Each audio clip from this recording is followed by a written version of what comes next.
En la economía no hay nada misterioso ni inaccesible al entendimiento del hombre de la calle.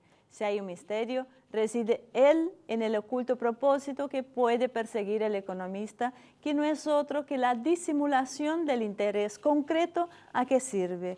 Así comienza Humo y Espejos.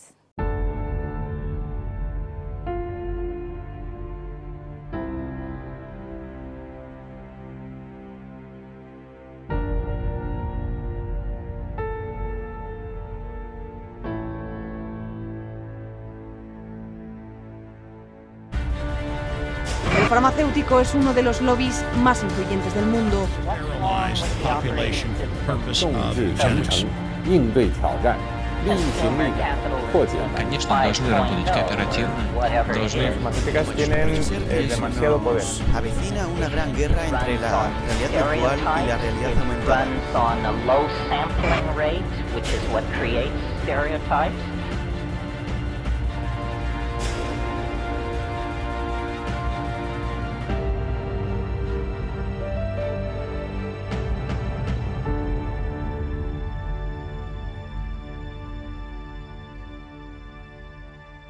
Le damos la bienvenida a este nuevo capítulo de Humo y Espejos, el programa que te explica quién es quién en la política mundial y el sistema en que vivimos. Hoy trataremos el tema de los mitos económicos y como siempre me acompaña Marcelo Ramírez, así que buenas noches Marcelo. Buenas. Contame de qué se va a tratar el tema de hoy. Bueno, como estábamos hablando, uno de los mayores condicionamientos creo que hay hoy en la política, no solo en la Argentina, sino en el mundo, precisamente viene por la economía. Somos sociedades muy propensas al consumo y es determinante el sistema económico en cómo nuestra sociedad va a aceptar determinadas medidas. Pero muchas de esas políticas vienen condicionadas por una serie de mitos preestablecidos. Lo que hoy vamos a tratar de ver es de todos estos mitos que hacen al sentido común, cuáles son reales y cuáles no. Y nuestros invitados son Walter Formento, que está especializado en crisis internacional y doctor en geopolítica. Walter, bienvenido, muchísimas gracias por acompañarnos hoy. Gracias a vos, Iván. Walter, antes de seguir con nuestro otro invitado, ¿está Argentina hoy sumergida en una crisis económica? No, la Argentina no se encuentra en una crisis económica. No la estuvo en el 2008, que la crisis económico-financiera fue global, lo cual no quiere decir que no la rijan las generales de la ley, pero lo que nosotros conocemos en el sentido común como el diciembre del 2001, eso no existe hoy en Argentina. Lo que existe hoy es un cambio de gobierno que significa e implica un cambio de alineamiento en la geopolítica mundial. También nos acompaña Dante Palma, filósofo y doctor en ciencias políticas. Dante, bienvenido, un placer recibirte, ya hemos estado juntos en otras oportunidades. Para arrancar, Dante, decime, ¿la población cuán informada está, no solo de lo que se propone del sistema económico, sino de las consecuencias que se dicen? Y es difícil eso, porque en realidad asistimos a una serie de, una especie de conjunto de economistas del establishment, que son los que transitan los diferentes medios de comunicación, que son los que informan, o los que tienen una determinada línea dentro de la economía, que sirven a determinados intereses y que informan en esa línea. Las profecías autocumplidas que generan ese tipo de economistas las hemos sufrido a lo largo, te diría, de las últimas décadas de la Argentina. Así que, en todo caso, lo que la ciudadanía se informa, y esa información habría que ver hasta qué punto es una información global o completa, cuando va al supermercado, cuando compra, etc. Ahora, las razones por las cuales de repente algo le aumenta en el supermercado es algo que quizás no le resulta tan accesible, ¿no? Eso es que me había ido las palabras. Muchas veces sabemos de las medidas económicas que dicen que van a tomar o que las toman, pero no así de las consecuencias. Las consecuencias las vemos, como vos decís, cuando vamos al supermercado. Pero antes de seguir, Marcelo, ya te corto así de movida, los llevamos a ver la primer parte del informe sobre los mitos económicos que les preparamos.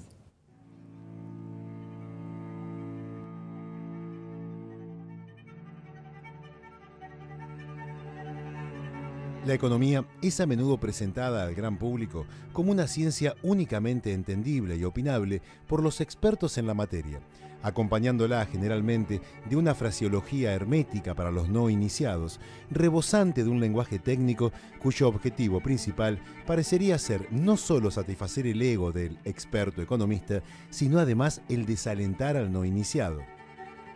Esa simple afirmación ha sido marcada a fuego en la mayoría de nuestras mentes por una razón muy clara, que es la necesidad de trazar un marco de referencia dentro del cual los gobernantes puedan moverse, pero no ir más allá, creando en consecuencia una serie de mitos incuestionables so pena de ser acusado de populismo y de caer en el peor de los infiernos económicos quien pretenda derribarlos. El mito basal es la creencia de que la economía es una ciencia comparable a la física o a la matemática, que puede brindar una respuesta incontestable ante cualquier interrogante, pero no es así. Las soluciones propuestas ante un problema difieren claramente según las corrientes, sean monetaristas, comunistas, keynesianas, etc. Por una simple razón: la economía está basada en la toma de decisiones políticas, en factores psicosociales y tienen como fin la transferencia de recursos de un sector a otro. Quien paga las cuentas de los economistas, ya sean fundaciones, centros de estudios, universidades o sindicatos, es quien finalmente orienta la política.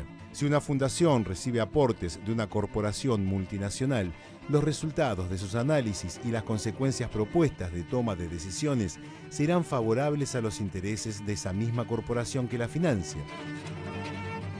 Esta abundancia de recursos para quienes abogan por soluciones monetaristas suele desbalancear la percepción del ciudadano medio.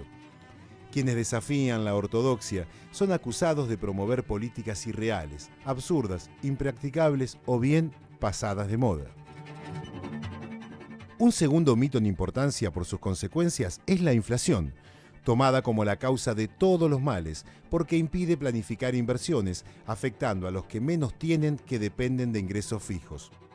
Poco parece importar que la política de ajustes propuestas por algunos gobiernos termine siendo padecida por los propios trabajadores que dicen defender, ni que la historia argentina demuestre que en épocas de inflación moderada, como en la década kirchnerista, los trabajadores aumentaron sus ingresos en valores reales y que en situaciones de baja inflación, como la menemista, los ingresos se vieron afectados por la caída de la actividad y la desocupación, disminuyendo de esta manera el poder de compra de la mayoría de la sociedad.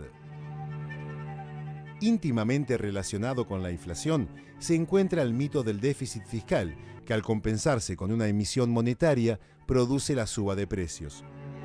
Quienes sostienen esta creencia olvidan que los programas de inyección masiva de capitales que realizaron los Estados Unidos y la Unión Europea no trajeron inflación, y hoy, paradójicamente, la preocupación que tienen es que la deflación termine paralizando la economía.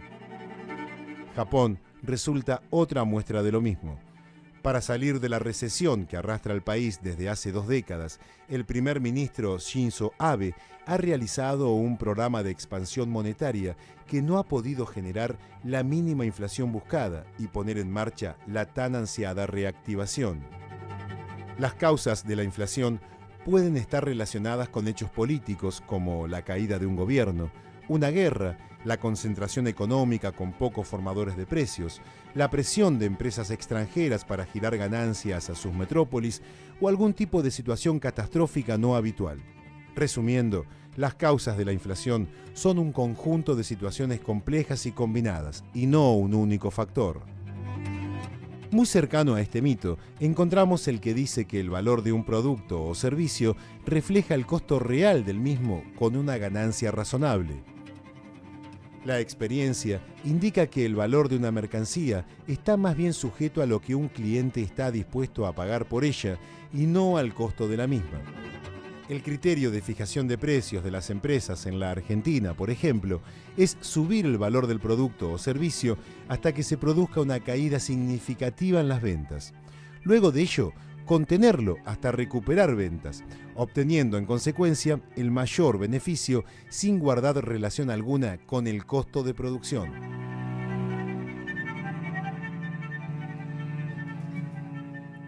Creo que el primer mito, el basal de toda esta historia, para mí, es cómo se genera la inflación. Porque a partir de eso creo que esto da pie a muchas de las políticas que después se van a tomar con la excusa de que hay que controlar la inflación. Walter, en este caso, me gustaría saber cuáles son los factores reales de la inflación.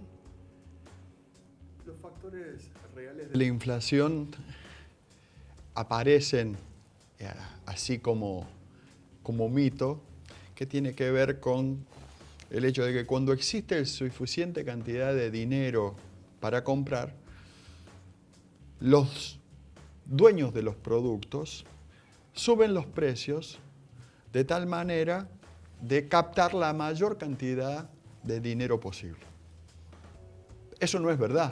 Eso sería si fuera una cuestión lineal y en el vacío. Eso no es verdad.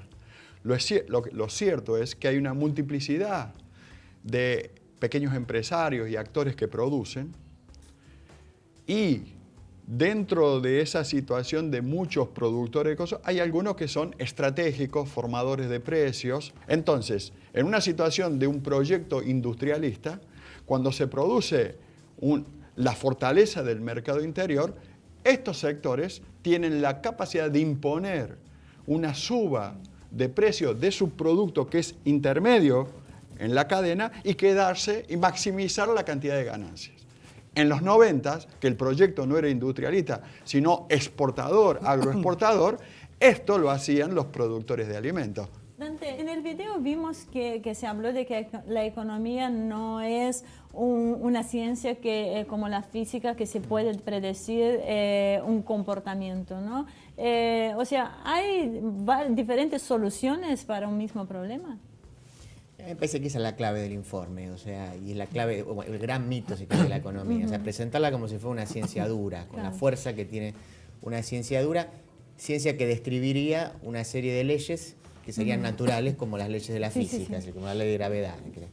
Esa es la gran trampa. Y después, dentro de la economía, si querés, hay la otra trampa es que hay una de las líneas, podemos llamarla línea liberal, monetarista, como quieran llamarla, se ha apropiado de la economía en su totalidad. Entonces pasa a representar, digamos, sinecdóticamente, si querés, la parte que representa al todo, y dice, bueno, la economía es esta, es la versión monetarista, es la propia economía. Y me parece que ahí está la cuestión, y en la línea de lo que planteaban recién también, en ese contexto, el Estado aparece como aquello que viene a interferir en un orden natural.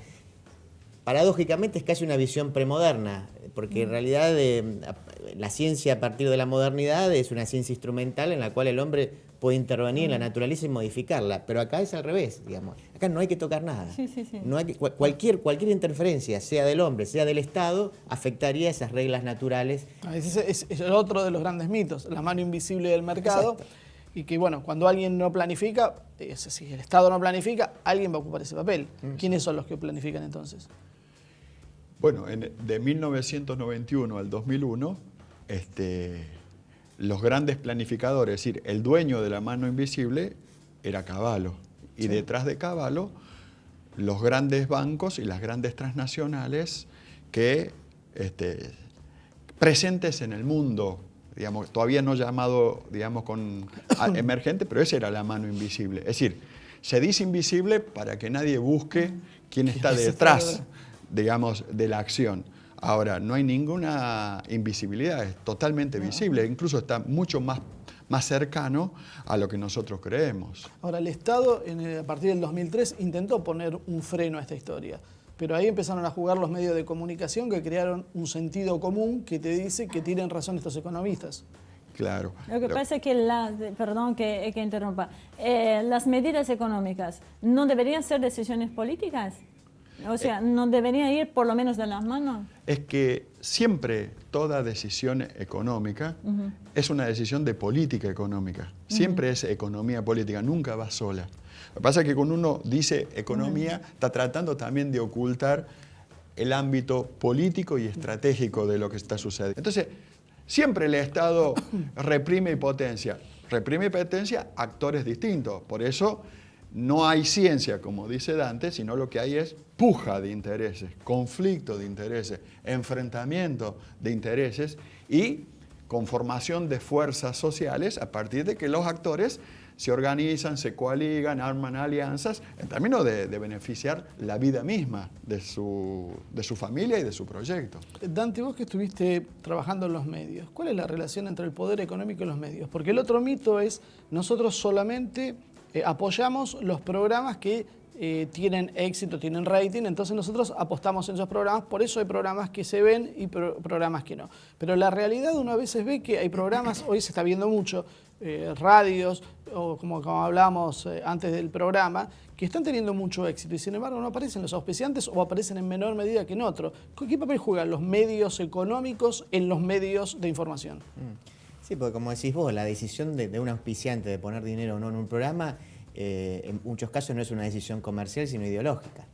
Y puede haber un programa muy exitoso, pero que justamente represente o se identifique con una ideología distinta que no va a ser apoyado, sobran los casos en ese sentido. Y después, por supuesto, me parece que la clave es la función que ocupan determinados economistas dentro de los medios de comunicación. Primero, la lógica de los productores. Los productores de los programas tienen una agenda en la cual aparecen siempre los mismos 10 nombres. Y después lo que parece que hay, la función de esos economistas es obviamente establecer un sentido común que es que se identifique con los intereses de la línea económica. A mí siempre me resulta muy curioso ver incluso cómo la línea monetarista y liberal a veces retoma, hablando de mitos, elementos que son propios de la religión, por ejemplo. Primero la idea de culpa, esta idea de, en los 10 años anteriores hubo se despilfarró el dinero. Un acostumbramiento a comer barato. Una costumbre, la gente tenía más plata del bolsillo, hasta se incomodaba de tener tanta plata en el bolsillo, y hay una fiesta que hay que parar. Entonces eso genera una culpa. A la culpa le deviene un sacrificio. Lo que escuchamos en la política de los años 90 y lo empezamos a escuchar ahora. El pueblo va a tener que hacer un esfuerzo, ¿sí? Y después la idea de salvación, porque el liberalismo siempre te promete que vos vas a estar bien en un futuro que nunca llega, que en términos futbolísticos hace que el arco siempre se va corriendo, pero siempre está por llegar y siempre vos tenés que sacrificarte y ser bueno porque ya te va a venir lo bueno. Y estamos esperando todavía. Bueno, sigamos esperando. Mientras esperamos, vamos a un pequeñísimo corte y ya volvemos.